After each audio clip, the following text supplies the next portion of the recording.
Lady Gaga's out here trying to hit everybody in their childhoods, and I'm not about to stand for this.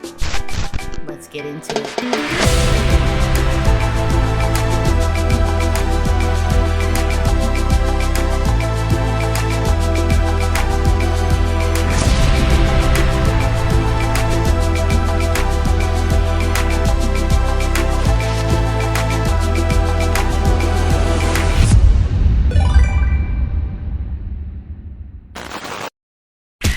How's it going, y'all? I'm Nixus, and Lady Gaga just put out a new song, or a new video. She put out a video one day ago with fellow musicians Alex Smith and Benjamin Rice at Shangri-La Studios. And she remade the classic childhood anthem, Won't You Be My Neighbor, sung by the late Fred Rogers, aka Mr. Rogers, from the titular show of all of our childhoods, Mr. Rogers' Neighborhood. I may or may not get hit in my feelings today. You may or may not see that happen in real time, but we're about to get into it. All right, let's go. In Malibu, California.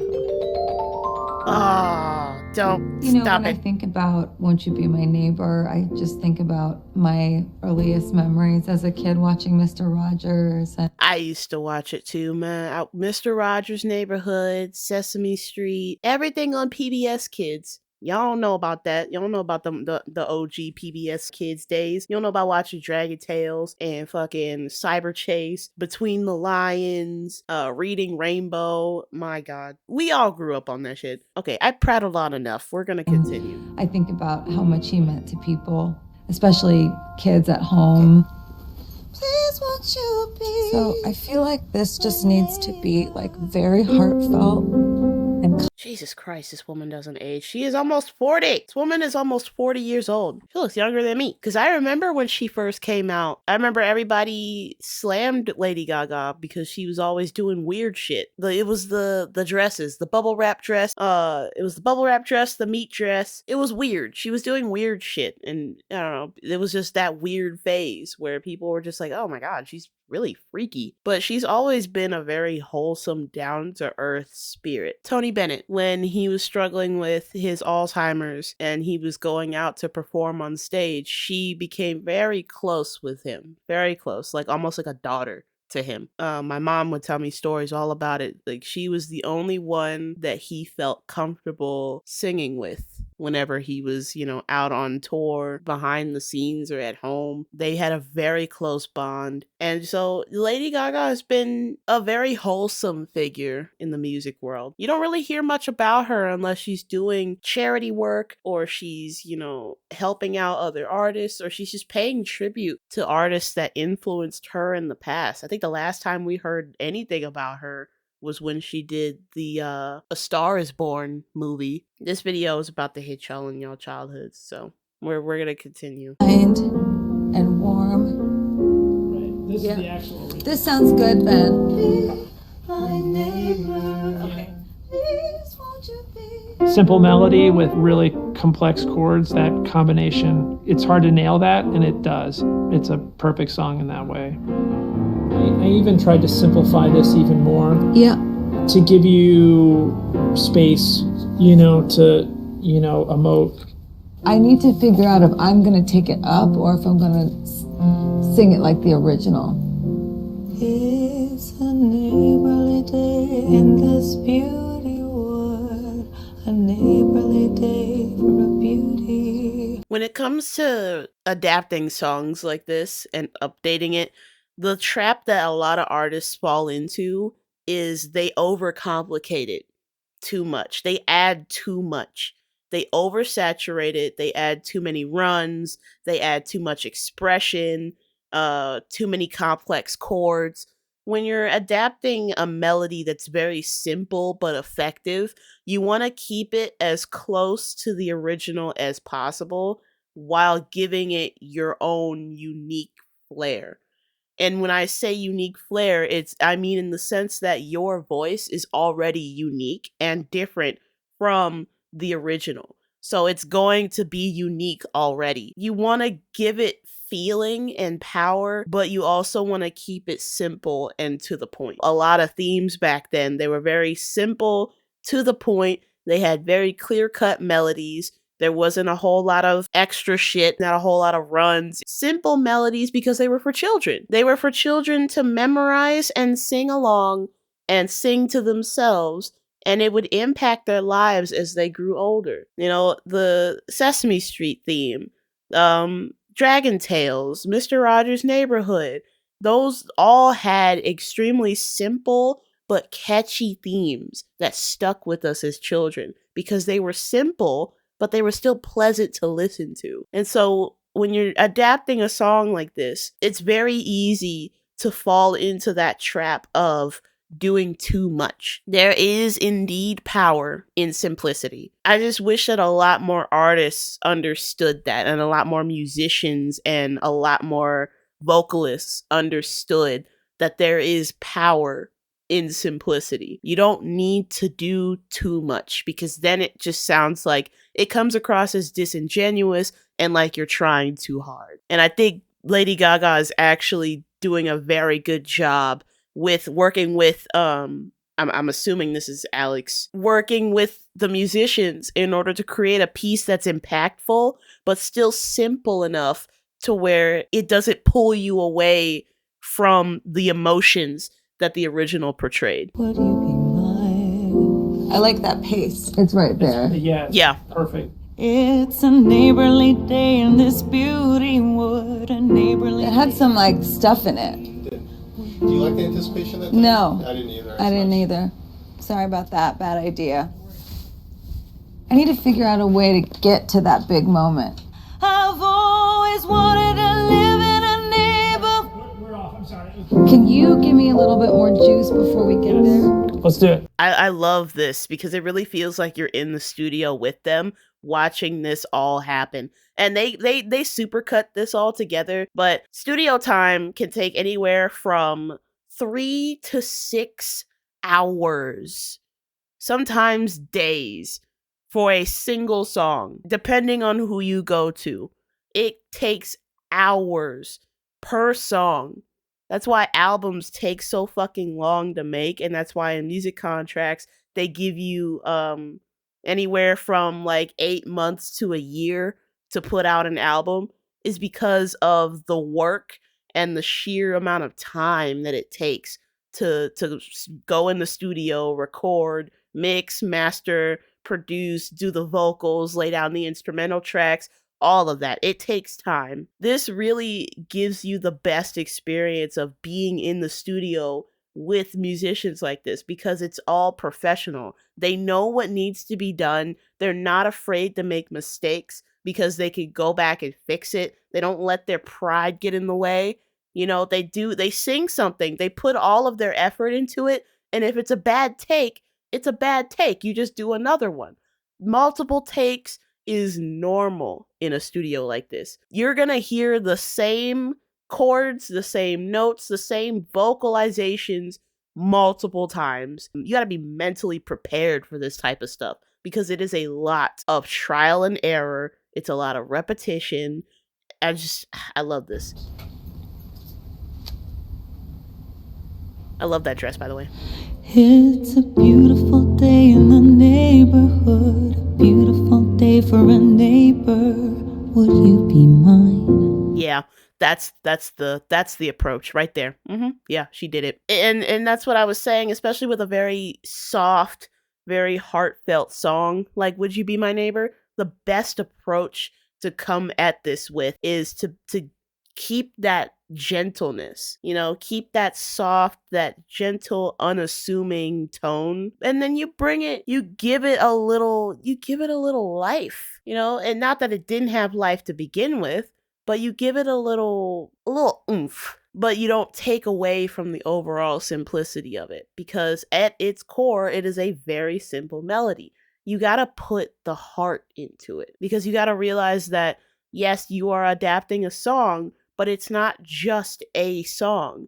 It's a song that shaped the emotions, the hearts, minds, and souls of generations who were all children at one point and all watched Mr. Rogers' Neighborhood and grew up with it on television. That show bridges gaps over generations. Multiple generations with an S. And then the fact that there's so many people all across the world that has been impacted by this one man and his show. You have to tap into that emotion in order to properly convey it. Because we're not replicating that emotion. We're tapping into that emotion and drawing it out to touch the hearts of people who grew up with this show. Could you be mine? It's a neighborly day in this beauty wood, a neighborly day for a beauty. Would you be mine? Could you be mine? I have always wanted to have a neighbor just like you. I've always wanted to live in a neighborhood with you. So let's make the most of this beautiful day, since we're together. Her voice is phenomenal. Just damn. Her voice is fantastic. I'm sorry. I'm geeking out right now just because the sheer amount of power. She's got that power in her voice like Pink and Avril Lavigne. Anybody who's ever listened to them, those are some singing white girls, bro. They power in their vocals. Power. We might as well say, would you? And not that back of the throat bullshit either that fucking people like Halsey and these other pop stars got famous for. That whisper singing bullshit that's really popular now. I'm talking about actual power, real fucking vocals. Back when you couldn't come into the studio on that bullshit. You either had to belt your ass off or you were leaving. You were gone. They didn't even waste time on you. You had to come in there with some skill, actual vocal training, actual skill. None of this fake it till you make it bullshit. You gotta actually breathe life into the motherfucking microphone. And this is what she's doing. And this is why I get so passionate about this, because I genuinely hate the state that pop music and the state that vocals are today, because it's so fucking drowned in auto-tune and drowned in fucking EQ and shit that it's not even the original voice anymore. And then you listen to the original voice and it's fucking trash. It's garbage, Flint, Michigan hot dog water. Can we go back to the days where we expect our artists to actually be able to fucking sing? Can we get back to that? Can we stop fucking applauding mediocrity in the music space and actually go back to people with some fucking talent? Because last time I checked, in order to be a singer, you had to be able to sing and hold a tune and hold a note and stay on key. And a lot of these singers in the music industry can't do any of that. None of it. And it's crazy that these people got famous off of doing the bare fucking minimum. We need to go back to where people had to actually fucking try to succeed in the music industry. Can we get back to trying, please? Can we try can we pretend that we fucking care? Again, please?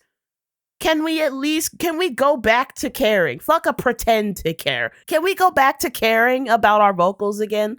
That's what I would like. Because Lady Gaga's voice is just one of those, is a time capsule of skill and embouchure and tone that you can't replicate it, because it's a once in a lifetime thing.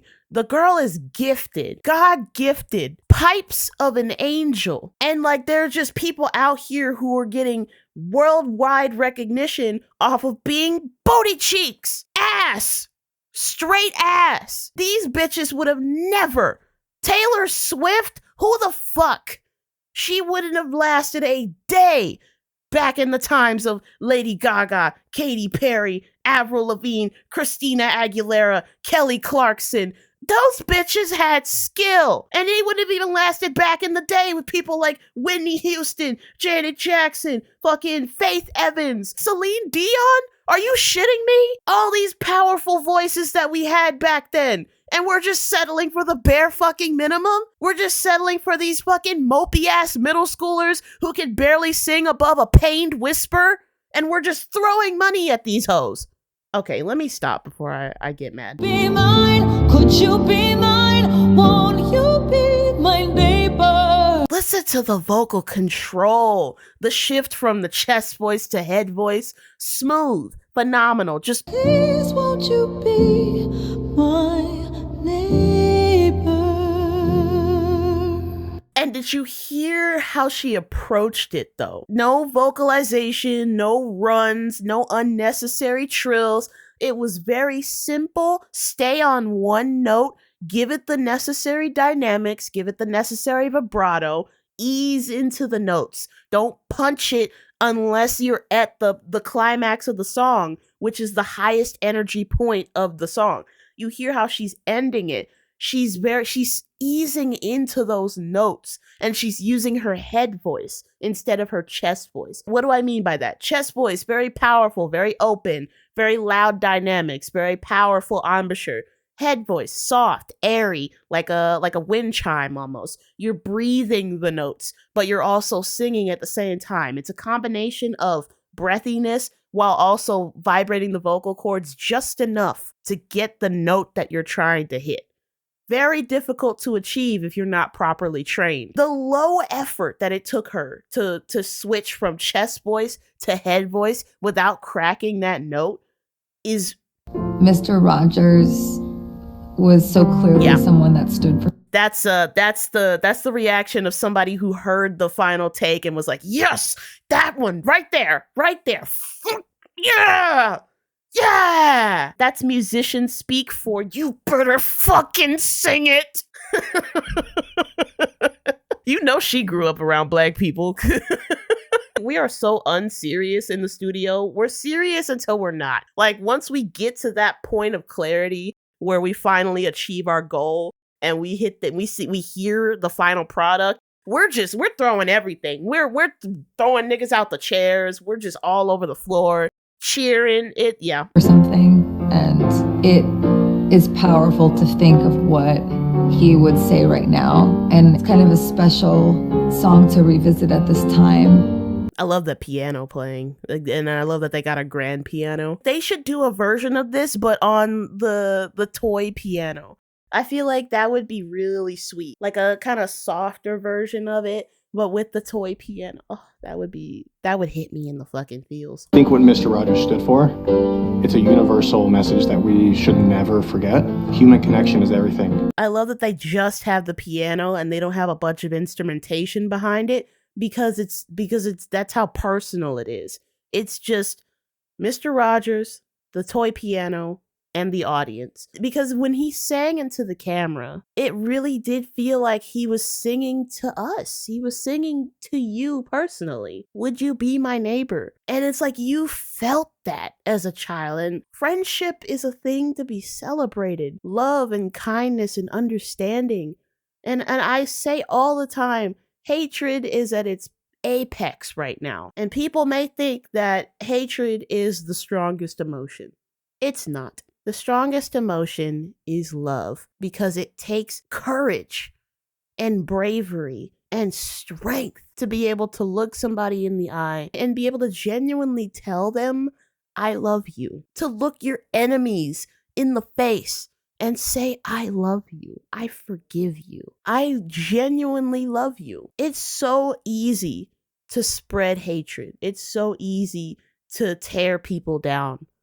But you know the hardest things to do is lift people up, because that requires working against the grain. That requires working against the stream, against the current, against the majority. In a world where people are constantly tearing down others every day, it's so refreshing to see that love will never die. For those out there who are bitter and miserable and angry and lashing out at everybody with a pair of eyes and a pair of ears, they're hurt because they feel like they're not deserving of love. And that's a very sad thing. And people like Mr. Rogers taught everybody that you are worthy of love. You are deserving of love. Love doesn't pick and choose who it wants. Jesus didn't pick and choose who he wanted to love. He loved everybody, not just the saints, but the sinners too. There's so many people that are afraid to spread their joy,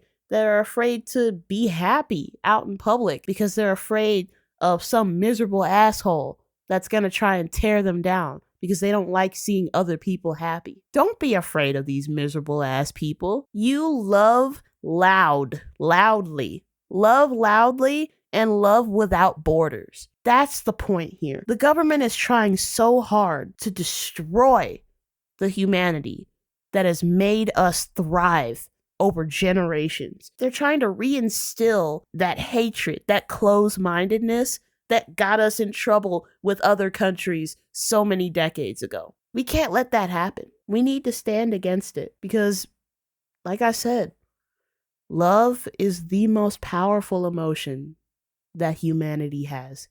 Love is what makes us human. The capacity to love because you do. It's not I love you if. It's I love you because. And more people need to tap into that and actually learn it, internalize it. And more people need to be comfortable loving other people just because. We need to learn how to love as Christ loved. Christians, I'm talking to y'all too. Y'all failed the assignment.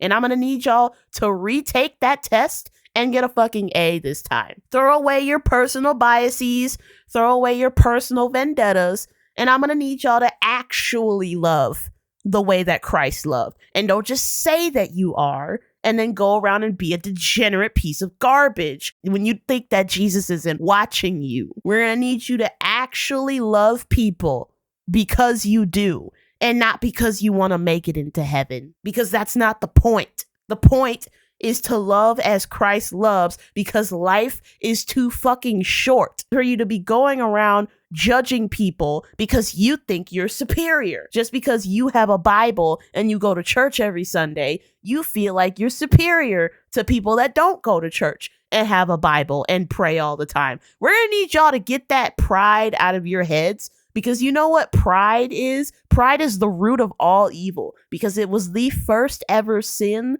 that was committed ever. Not by man, but by Satan. And by exuding pride, you are being the very thing that God condemns. Christians, I'm looking at y'all. I'm calling you out.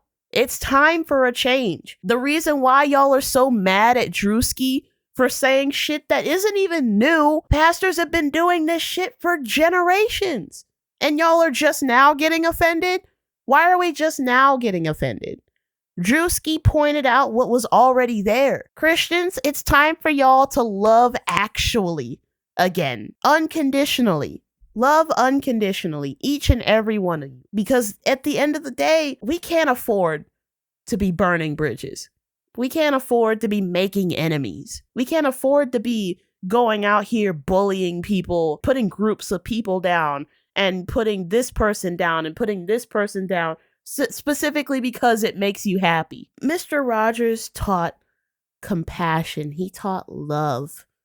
He taught us to love our neighbors as you would love yourself. He followed Jesus's golden rule. Do unto others as you would have them do unto you. Treat others the way you would want to be treated. Lady Gaga, Alex Smith, and Benjamin Rice. And this is going to be on the Super Bowl commercial? It was interesting to create something really heartfelt that keeps like the purity and beauty of the original version, but does it in, a new way. And that's exactly what I said too. Exactly what I said. I cannot wait to see this during the Super Bowl. Stay tuned for Rocket's commercial during the Super Bowl on February 8th. I cannot wait to see this on TV. Bravo, Lady Gaga. Bravo. You guys did an amazing job. I genuinely love this. Honestly, we needed this. We needed this. We really did. I'm going to go ahead and like that. We need that. We needed that reminder, that tether to remind us that we are still human and that it's not too late to practice love the way that Jesus did. I just wanted to react to this because I saw it pop up on my feed and I saw Won't You Be My Neighbor, and I immediately attributed it to Mr. Rogers. I'm really glad I clicked on this video because what an emotionally captivating rendition. She really did keep everything that made the original so powerful while also adding her own uniqueness to it. She didn't detract from the heart of the song at all. The choice of having her isolated vocals and the piano as the only two instruments in the song was also a very beautiful choice. It really helps make the song more personal. It feels like her and the piano are singing directly to us, the audience, just like Mr. Rogers was singing directly to us all those years ago. But as always, I have been Nixus, and I will see you in the next video. See ya.